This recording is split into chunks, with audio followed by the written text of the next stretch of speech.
Hello and welcome back to The Deep Dive. It is wonderful to have you with us today. Now, usually on this show, we dive into some pretty complex topics, technology, business strategy, that sort of thing. But today, we're going to do something a little different. We're going to slow things down.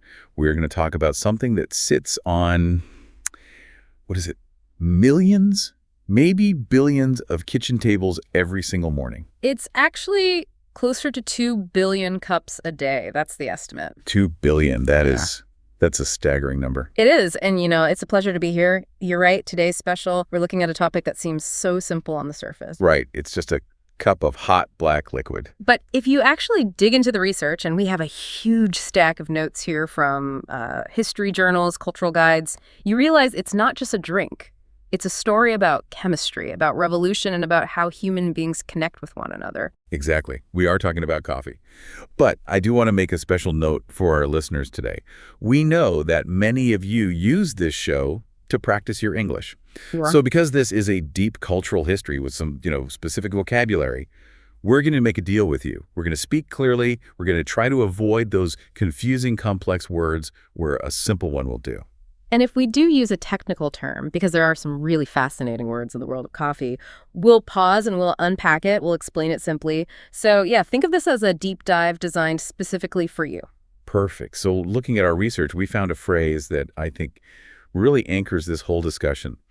One anthropologist described coffee not just as a beverage, but as a universal language. That is a beautiful way to put it, a universal language. But what does that actually mean in practice? I mean, how can a drink be a language? Well, just think about the experience. If you get on a plane and land in Ethiopia, or you travel to a small village in Italy, or a skyscraper in Tokyo, or a farm in Brazil, the word for coffee might change. The brewing method will change. The cup itself might change. Right. But the feeling is identical. It's about waking up. It's about taking a pause. It's about sitting across from a friend and saying, let's talk. It connects us. That is the mission for today. We want to explore that connection. We've got 3 main goals for this deep dive. First, we are going to play detective and find out where this stuff actually comes from, the origin story. Second, we want to see how it changed the world. And I don't just mean taste. I mean economics, the Industrial Revolution, even how our brains work. The great sobering, as some historians call it, it really did change the human mind. I love that term. We will definitely get to that. And third, we're going on a virtual world tour. We're going to hop from country to country and learn the specific, beautiful rituals of how people drink coffee today. It's a massive story. I mean, we're covering more than 1,000 years of history. So let's not waste any time. Let's start at the very beginning. And I have to ask, does the story start in like a Starbucks in Seattle? Yeah. Or an Italian espresso bar? Definitely not. No.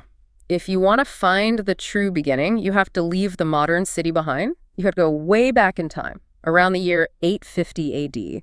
And you have to go to Africa, specifically the high-altitude forests of Ethiopia. Ethiopia. Okay, so this is the birthplace. And this is where we find the legend of Kaldi. Now, I've heard this story, but I want you to tell it properly for us. Who was Kaldi? So we have to treat this as a legend. It's oral history, storytelling passed down for centuries. But it holds the truth of the discovery. Kaldi was a goat herder, a simple man living in the highlands of a region called Kaffa. Kaffa. That sounds suspiciously like coffee. Many linguists believe that is exactly where the word comes from. Kaffa became coffee. So Kaldi is out with his goats. And if you know anything about goats, they're usually pretty calm animals. Right. They eat grass. They sleep. But one day, Kaldi notices something strange. His goats are acting, well, crazy. Crazy how, aggressive? No, more like energetic, hyperactive. They're jumping, running around, butting heads playfully. And the most concerning thing for a herder, they wouldn't sleep. The sun went down and the goats were still dancing. Dancing goats. That sounds exhausting if you're the one in charge of them. Exactly. Kaldi was annoyed, but he was also curious. So he watched them closely the next day and saw what they were eating.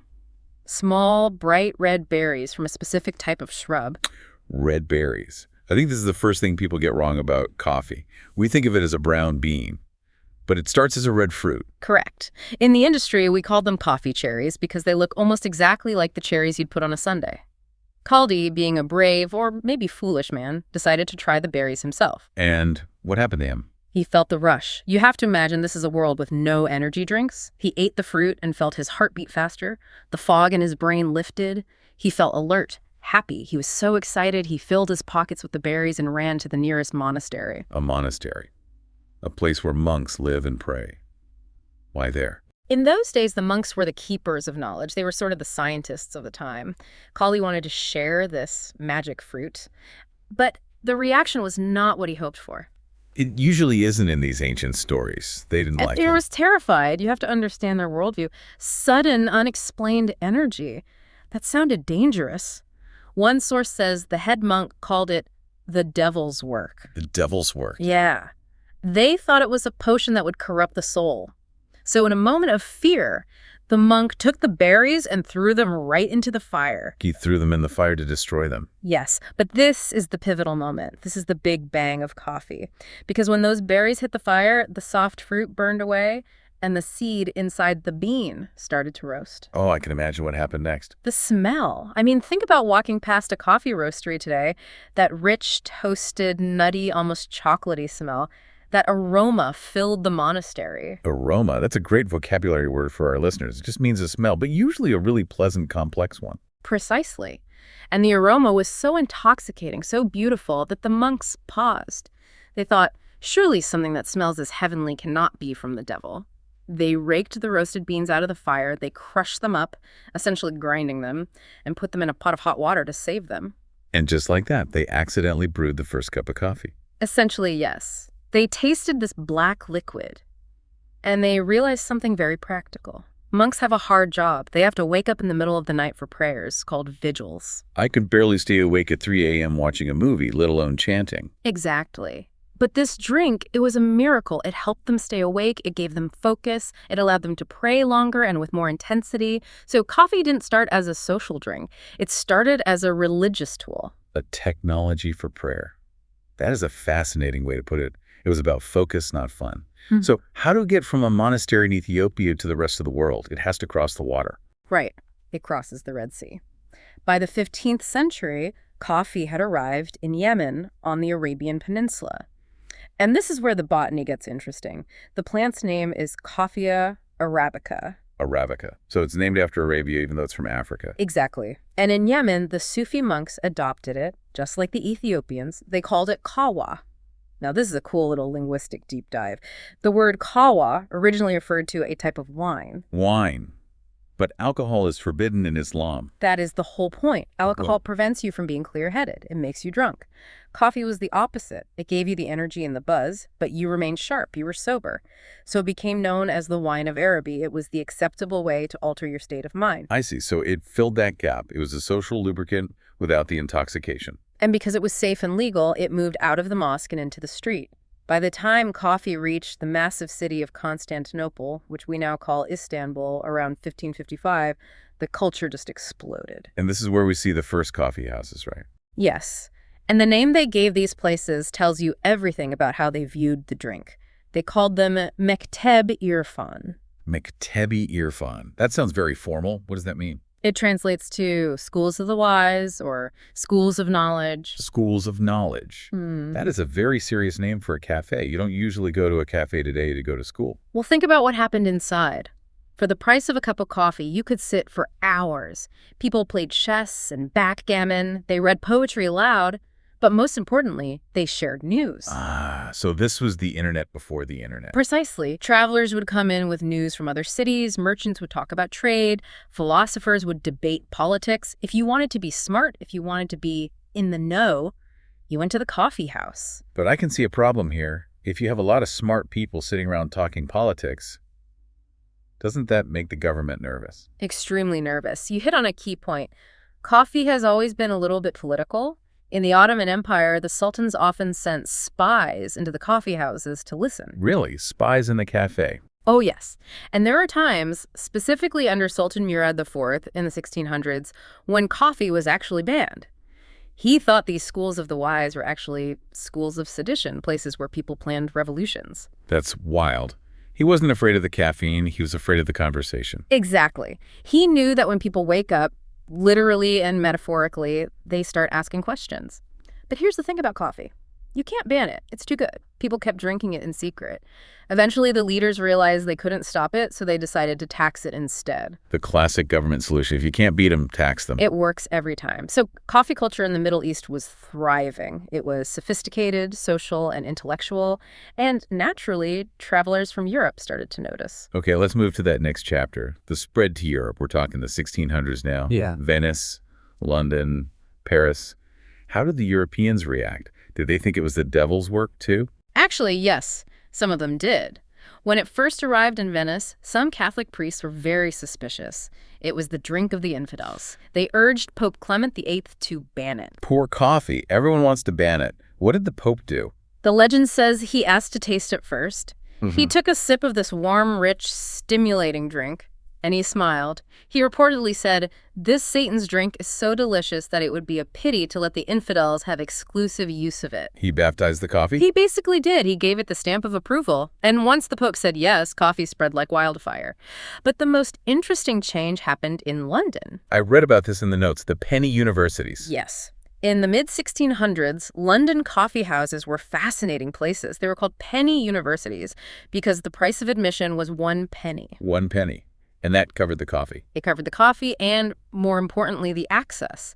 Just like in Istanbul, you walked in, paid your penny, and you were surrounded by writers, scientists, merchants, all debating in a loud, smoky room. So it was a democratizer.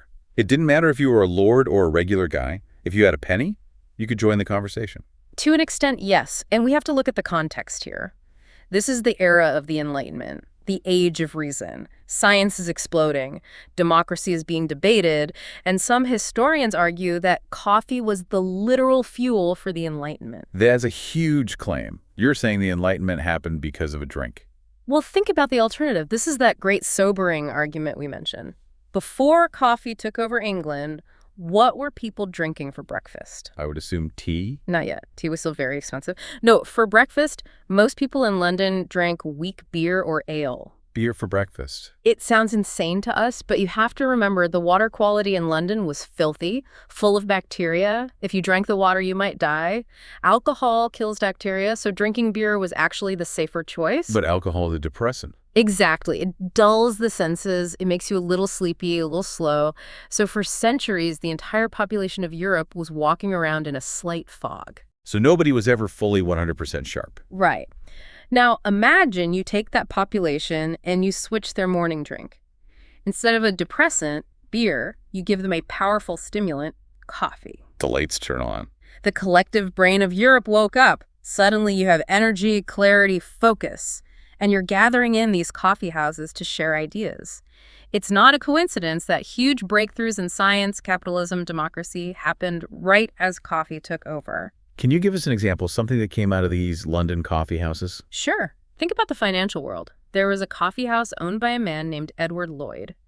Sailors and ship merchants used to gather there to talk about the risks of sailing. Edward Lloyd. Lloyd. Wait, like Lloyd's of London. The insurance market. The very same. The world's biggest insurance market started as a coffee shop conversation. The London Stock Exchange also has its roots in coffee houses. These were the engine rooms of the modern world. That's incredible. It really changes how you view a simple cafe. It's not just a place to get a latte. Absolutely. But we should address one big physiological change. We mentioned waking up. Do you know how caffeine actually works in the brain? I just know it wakes me up. I don't know the mechanics. Is it giving me energy? Surprisingly, no. Coffee doesn't give you energy like, say, sugar does. It works by blocking the tiredness signal. Okay, let's stop and unpack that. Explain that to me simply. In your brain, you have a chemical called adenosine. Throughout the day, as you work, adenosine builds up. It floats around and attaches to little receptors in your brain. When it attaches, it tells your brain, okay, we're tired, time to sleep. So adenosine is the sleepy signal. Yes. Now, the caffeine molecule happens to look almost exactly like the adenosine molecule. It's an imposter. When you drink coffee, the caffeine travels to your brain and perks itself in those receptors. It blocks the parking spot. So the adenosine can't park. Exactly. The adenosine is floating around saying, I want to tell you to sleep, but it can't connect. So you don't feel tired, you feel alert. That is brilliant. So it's not pressing the gas pedal, it's blocking the brake pedal. That's the perfect analogy. And this biological trick was crucial for the next phase of history, the Industrial Revolution. Right. Factories, machines, the 1800s. Before the Industrial Revolution, people worked on sun time. You woke up with the sun, you slept when it got dark. A natural rhythm. But factories don't run on sun time. They run on clock time. Exactly. Expensive machines need to run to 24/7. You need workers there at 6:00 a.m. sharp, working until 8:00 p.m. You need them to be safe around dangerous gears. You can't have drunk workers, and you can't have sleepy workers. Enter coffee. Coffee was the industrial fuel. It allowed humans to break free from their natural sleep cycles. It let us conquer the night. It turned the human body into a more efficient machine. That's a little dystopian when you put it that way. It's a double-edged sword, for sure. Yeah. It gave us productivity, yes, but it also tethered us to the clock. Before we move on, there's one more historical story we have to tell. It's about how coffee became, tasty. Because early coffee, that boiled, black, bitter sludge, was probably hard for some people to drink. This brings us to Vienna, Austria, 1683. The Siege of Vienna. This is a movie-worthy story. Okay, set the scene for us. The Ottoman army, the Turks, had marched all the way to the gates of Vienna. They surrounded the city. The siege lasted for months. Eventually, the Polish army arrived to help, and they drove the Ottomans away.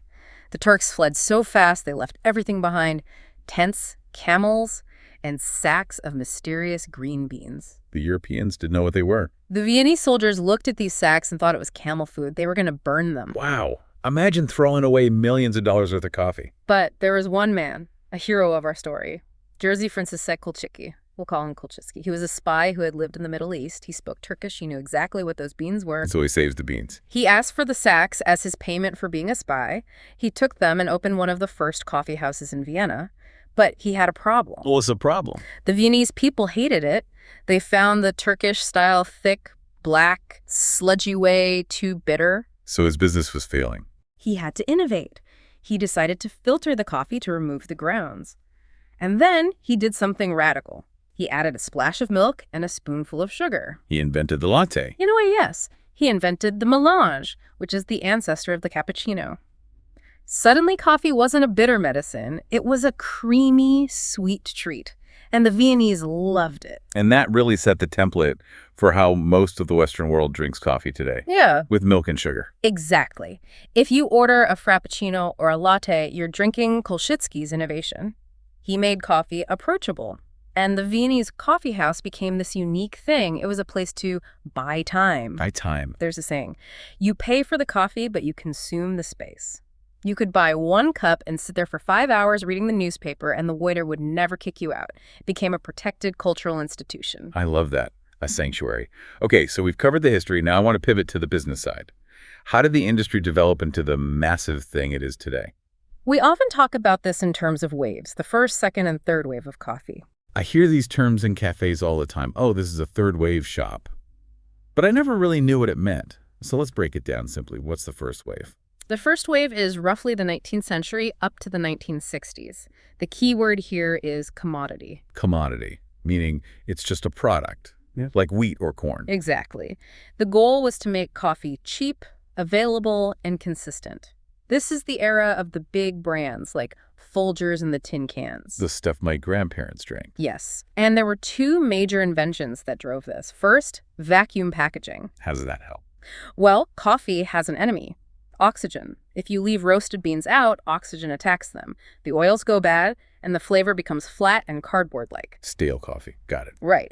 So companies figured out how to suck the air out of the can vacuum sealing. This meant you could ship coffee across the country, and it would still taste acceptable 6 months later. Acceptable being the key word there. And the second big invention was instant coffee. This was huge for the world wars. Soldiers in the trenches needed caffeine, and they needed it fast. Just add hot water. So the first wave was about coffee as fuel. It didn't matter where it came from, as long as it was black and woke you up. Correct. Then comes the second wave. This really explodes in the 90s. This is the era of Starbucks and the coffee shop chain. And what changed? The focus shifted from commodity to experience. It wasn't just about the caffeine, it was about the flavor and, more importantly, the lifestyle. This is when we all started using Italian words. Yes. Suddenly, everyone was learning to say espresso, latte, cappuccino. We started adding syrups. We started talking about dark roast. And the idea of the third place became huge here. A crucial concept. Your first place is home. Your second place is work. You need a third place, a neutral ground to relax or meet friends. The coffee shop became that place. So the second wave made coffee a luxury, a treat. Yes, but coffee snobs started to notice something. In the second wave, we were often covering up the taste of the actual coffee. If you roast a bean really dark, you just taste roast. And if you add milk and caramel, you just taste sugar. The coffee itself was hidden. Exactly. Which leads us to the third wave. This is where we are now, mostly. The third wave, what's the philosophy here? The key word is appreciation. The third wave treats coffee like wine. Like wine? How so? With wine, you care about the grape. Was it grown in France or California? What year was it? The third wave asks the same questions about coffee beans. So instead of just saying this is coffee, we say this is an Ethiopia Yirgacheffe grown at 2,000 meters, washed process. Exactly. We care about the farmer, we care about the specific variety of the plant, and the roasting style changed completely. We moved to light roasts. Why light? I always thought dark roast was stronger. That is a common myth. Dark roast actually has slightly less caffeine, but the flavor is the big difference. Think of toast. If you toast bread lightly, you can still taste the wheat. If you burn it black, all you taste is char. That makes perfect sense. A good light roast can taste like blueberries or jasmine or lemon. The third wave wants to highlight those natural flavors, not burn them away. Okay, so first wave is fuel. Second wave is experience. Third wave is art. That's a perfect summary. I feel like I understand the industry so much better now. But we promised our listeners a world tour. Let's taste the culture. Let's do it. Coffee is global, but the rituals are incredibly diverse. Where's our first stop? We have to go back to the source, Ethiopia. Okay. If I'm invited to a home in Ethiopia for coffee, what should I expect? You should expect it to be slow. In Ethiopia, coffee is a ceremony. It's called the jibena bana. And the most important ingredient is time. Time. How long does it take? At least an hour, maybe 2. It's not a quick fix. It's an act of hospitality. Walk us through the steps. You sit in the living room. The hostess starts by taking green, raw coffee beans and washing them. Then she puts them on a pan over a charcoal fire right there in the room. She roasts them right in front of you. Yes. And as the beans turn brown and release smoke, she'll walk around the room waving the smoke toward the guests. You're supposed to inhale the aroma. That sounds wonderful. A full sensory experience. Then she grinds the beans by hand using a mortar and pestle.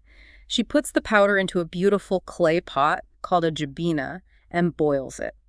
And then we drink? We drink, but there's a rule. You cannot just drink 1 cup and leave. That is considered rude. What's the rule? The rule of 3. The first cup is called ebol. It's the strongest. The second is tona, a little weaker. Then she boils it 1 more time. The third cup is baraka. Baraka, what does that mean? It means the blessing. If you leave before the baraka, you are rejecting the blessing of the house. I love that. In my country, we drink coffee while driving 70 miles per hour. Yeah. This forces you to stay. It forces connection. Exactly. Now let's travel north to Turkey. Turkey. Is the coffee still similar to back in the schools of the wise days? Very similar. Turkish coffee is famous for the grind. They grind the beans into a powder that's fine, like flour. Like dust. Yes. They mix this powder with water and sugar inside a small copper pot called a seve and put it on the heat until it foams. And they pour the whole mixture into the cup, grounds and all. No filter. The mud, the coffee grounds, settles at the bottom. You have to sip slowly, and you don't drink the last sip. But I heard there's a fun use for that mud. Yes. This is my favorite part, tasseography, fortune-telling. How does that work? When you finish drinking, you flip the cup over onto the saucer, you let it cool, then you flip it back up, and the mud will have dried in strange shapes. A fortune teller then reads your future in the shapes. Like looking at clouds. Oh, that looks like a dog. Exactly. I see a bird. That means good news is coming. It's a beautiful way to continue the conversation. It's about sharing hopes and fears. That is so fun. Okay, let's hop on a plane and go to Italy. Ah, Italy, the home of espresso. Espresso. The word means express or fast. Right. In Italy, coffee is not a slow ceremony. It is a pit stop. You walk into a bar, you stand at the counter, you drink your espresso in 2 or 3 sips, bang, done, you leave. You don't sit down. You can, but it often costs more. The locals stand at the bar, al banco, where it's cheap and fast. And there's a very strict rule in Italy that tourists always break. Tell us the rules so we don't embarrass ourselves. The cappuccino rule. You can order a cappuccino coffee with foamed milk, but only in the morning. usually before 11 a.m. No cappuccino after lunch. Why not? Italians take digestion very seriously. They believe milk is heavy, like a meal. Drinking a big cup of hot milk after a big pasta lunch is considered a crime against your stomach. So if I order a giant latte at 3:20 p.m. in Rome, The waiter will make it, but he will know you're a tourist. After 11 a.m., you should only drink espresso. good to know. Oh, okay, let's fly across the world now to Japan. Japan is interesting. We think of it as a tea culture, but it has one of the most sophisticated coffee cultures in the world. I've read about the kisaten. Yes. Traditional Japanese coffee shops. They feel like a time capsule. Dark wood, quiet, soft jazz playing. The opposite of a busy Starbucks. It's the complete opposite. And the coffee making is an art. They use the hand drip or pour over method. The master of the shop will pour the water so slowly and precisely. It's almost meditative to watch. It sounds like a place to be alone with your thoughts. It is. In a busy, noisy city like Tokyo, the kisaten is a sanctuary of silence. Let's stay in Asia but go south. To Vietnam. Vietnam is a powerhouse, second largest coffee producer in the world, but they grow a different bean. We mentioned Arabica earlier. What does Vietnam grow? Mostly Robusta. Robusta. The name sounds, well, robust, strong. It is.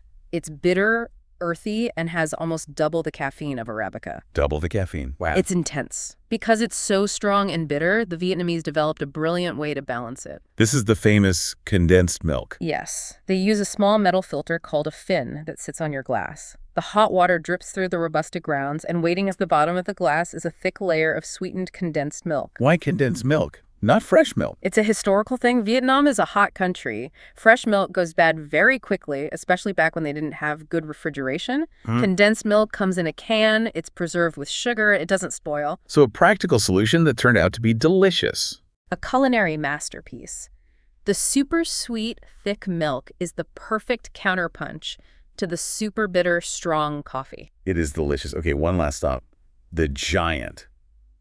Brazil. We have to talk about Brazil. They produce about a third of all the coffee on Earth. So if they have so much of it, how do they drink it? In Brazil, coffee is like water. It's everywhere. It's a symbol of welcome. They drink a cafezinho. Little coffee. Exactly. A small cup. But it's usually filtered coffee, and it's incredibly sweet. They often boil the sugar with the water. Wow. Built-in sugar. Yes. And the culture is about hospitality. You go to a gas station, you get a free cafezinho, you visit a friend. The first thing they do is offer you one. It's almost rude to say no, isn't it? It is. It's a social lubricant. It says, I welcome you. It's about the warmth of human contact. So we've seen so many different ways. In Ethiopia, a ceremony. In Italy, a rule. In Vietnam, a balance of history and climate. In Brazil, a hug in a cup. But do you notice the pattern? What pattern? In every single one of these stories, from the penny universities in London to the quiet kisaten in Tokyo, coffee is never just about being thirsty. No. You drink water when you're thirsty. Exactly. Coffee is about people. It's a social glue. It helps us work, talk, and pause. It's funny, we started this talking about a goat herder who found a berry that made his goats dance. And now that same berry runs the global economy. It fuels Wall Street, night shift nurses, writers, first dates. It's the fuel of modern civilization. This has been such a great journey. I feel like I need a cup right now. Me too. So to wrap up this deep dive, what's the one big thing our listeners should take away? I think the takeaway is diversity. Coffee is not one thing. It changes with the culture. But underneath all the differences, the condensed milk, the foam, the ceremony, the purpose is the same. Connection. Connection. That's a great word to end on. It's a reminder that even though we live in different countries and speak different languages, we share these small human rituals. We all wake up. We all need a moment of clarity. We all like to sit with a friend. Well said. And now, I have a question for you, the listener. We've traveled the world today. We've tasted the sweet Brazilian cafezinho, the strong Vietnamese Robusta, the clean Japanese pour-over. How do you drink your coffee? Is it quick fuel for your morning commute? A flow ritual on Sunday with a book? Do you like it black as night or sweet like a dessert? Or maybe, after hearing about the monks, you want to try roasting green beans in a pan in your kitchen. If you do that, please open a window so you don't set off the smoke alarm. Good advice. Think about Caldi and his dancing goats the next time you take a sip. Thank you for listening to this deep dive. We hope you learned something new, picked up some new vocabulary, and enjoyed the story. Goodbye, and enjoy your next cup. See you next time.